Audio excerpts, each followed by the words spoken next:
Firstly, check how your items are set up. We will be using coffee as an example. Currently, for the coffees, the required modifiers are temperature options, hot or cold. Your staff must ask the customers if they prefer their coffee hot or cold. Optional modifiers are add-ons that customers can choose to opt for.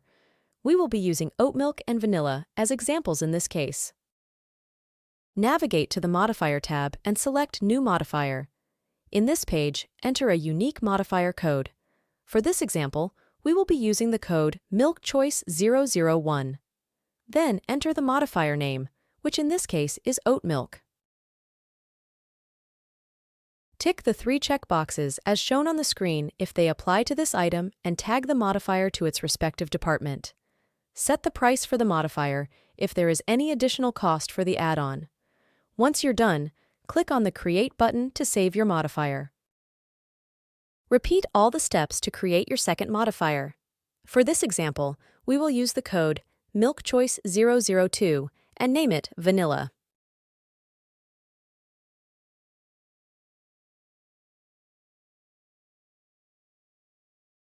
Next, you need to create a new modifier panel.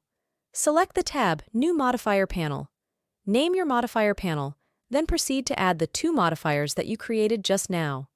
You can think of the modifier panel as an umbrella that will host these options for you. Once you're done, click on Create. Lastly, go to the Manage Item tab and search for the item you want to add these modifiers to. Click Edit. Check the box.